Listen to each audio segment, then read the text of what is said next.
Longwe Twala's potential testimony in the Senzo MEYIWA murder trial has become a point of public and legal interest due to his presence at the scene of the shooting and conflicting narratives surrounding his role that night. Why Longwe Twala should be called to testify. He was in the house. Twala was one of the individuals present at Kelly Khumalo's home in Vosloorus on the 26th of October, 2014, when MEYIWA was fatally shot. His first-hand account could clarify what transpired inside the house. Public statements and interviews. While there's no widely cited radio interview transcript currently in evidence, Twala has reportedly made public comments in the past that differ from courtroom testimony and defense claims. These inconsistencies have fueled calls for him to testify under oath to clarify his version of events. Public pressure and media attention. A YouTube feature titled "Where is Longwe Twala?" highlights public frustration over his absence from the witness stand and explores theories about his role and disappearance from the spotlight. His father, music producer Chico Twala, has publicly defended him and stated that Longwe is willing to testify, though this has yet to materialize. Given the gravity of the case and the unresolved questions surrounding his actions and statements, many believe that Longwe Twala's testimony could be pivotal in either corroborating or challenging the current narrative. This clip shows that Longwe Twala's testimony can be vital in cracking the Senzo MEYIWA death mystery. So how do you respond to the allegations that you killed Senzo? I'm actually saddened that my own people can do this to me, you know. I mean, it was a robbery gone wrong, you know. I was even the coward of the day because I actually ran out as those gunmen actually came in and requested phones and money from us. I was actually the first to stand up to try and protect everyone, not realizing that the other guy was also had a gun and pointed a gun at me, and I actually ran out the door after that. After he pointed that gun at me in self-defense. From then, I was outside. I wanted to go get help, but it was late. Neighbors and everyone was sleeping. I didn't even have my phone because I left it at the house, so I couldn't call the cops. So then a fight broke loose inside because obviously Senzo was protecting Kelly because the guys were handling Kelly, requesting money and stuff from her. And then a fight broke loose. Basically, Senzo was protecting everyone and he fought the guys. Everyone in the house fought as I was outside. And then that's when the guys actually released the gunshots. And the intention, I think, was also not to kill Senzo, but they were protecting themselves because Senzo was overpowering them as he's a strong goalkeeper and was actually beating them. And that's when the bullet actually went in from the back and killed Senzo. So, as you probably know by now, there's a lot of talk around this case, yes. And there are recent allegations that have surfaced with the hashtag Senzo MEYIWA on yes. social media. Yes. But we want to just hear it from you. What actually happened on that day? Basically, what happened, I could say, was a robbery gone wrong. Were you in the house? I was in the house when those two guys. I remember the two guys. One was a tall, light guy who was wearing a sporty. One was a short guy wearing a sort of khaki-ish jacket. He had dreadlocks.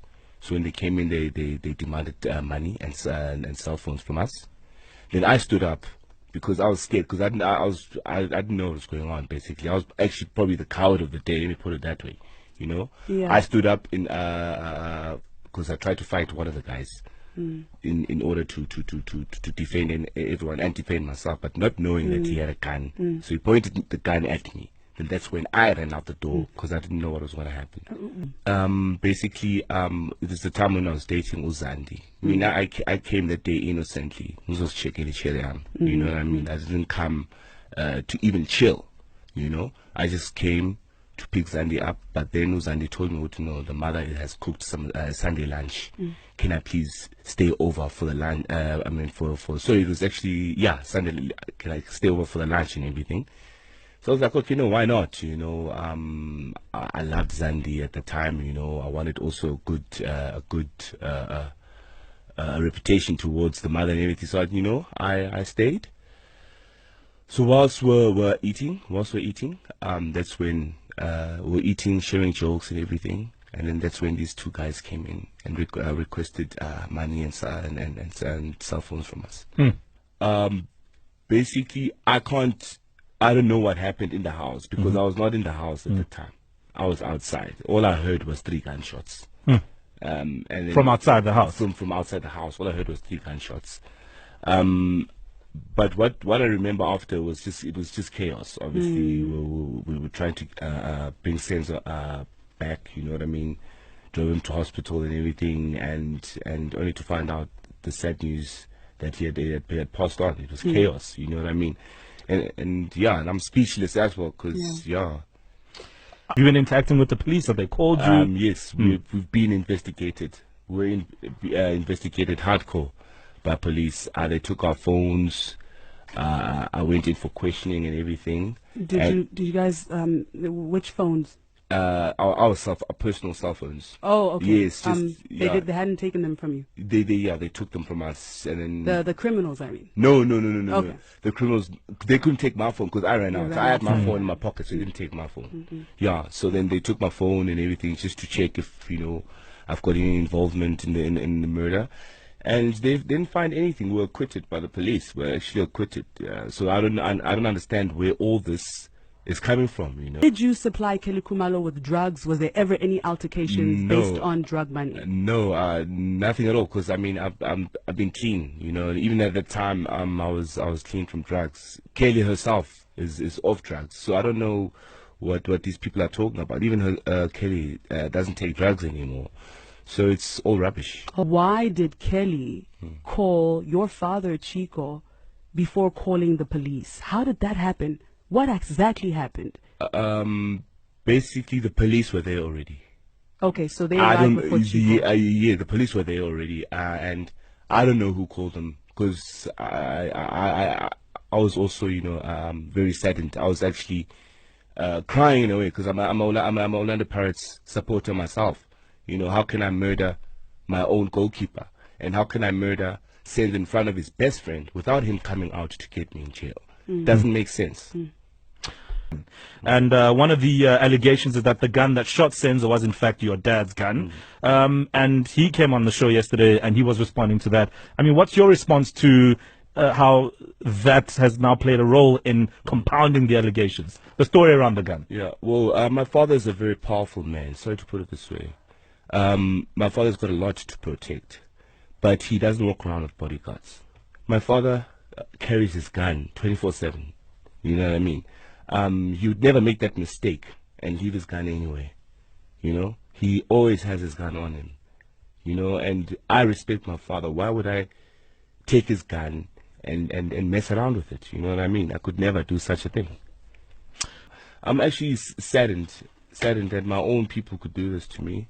I'm saddened that people just believe anything that comes from the media. The media is making money. They can write anything they want to write in order to destroy something, in order to gain something. But I, as a person, I'm actually very scared. Why are you scared?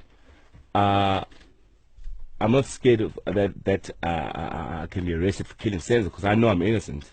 I'm just scared that I can get the wrong crowd of people who can attack me for no reason. Why do you think, and I know this is a loaded question because you are not investigating this case, why do you think it is taking police so long to find what is clearly indicating to be a bunch of amateur robbers? It's either these robbers are not South Africans, they probably skipped the country, or it's just that, well, maybe the police are just not getting their forensic investigation right. They're not working hard enough. Why is the state afraid? Or avoiding, really not afraid? Why is the state avoiding to call Mr. Longwe, my lord? Longwe Twala. Why is the state afraid? I have tried to come up with speculation and answers to which ingenuity may suggest. I can only think, my lord. And I'll be forgiven for thinking that. that the state is afraid that Mr. Longwe comes here. He says, no, I never got injured on that day. But beyond that, let me tell you how this incident happened. Actually, the firearm that was used on that day was not a 9mm, it was a revolver. That's just a speculation. This court can't listen to speculation. Yes, thank you, my lord. But the gist of the question is, why is the state avoiding to call Longwe? The state does not say Longwe is no longer available. The state does not say that Longwe is untraceable. He is still there. That is the person on whose credibility and the probative value of what is depicted on that video lies, my lord. I would therefore strongly object in the strongest terms that that video should be played here and for Brigadier Kininda to come and opine on that video. What will he be saying? And in fact, the court has just indicated that it does not want to listen to speculation. All that Brigadier Kininda is going to say will be speculation, my lord. Thank you.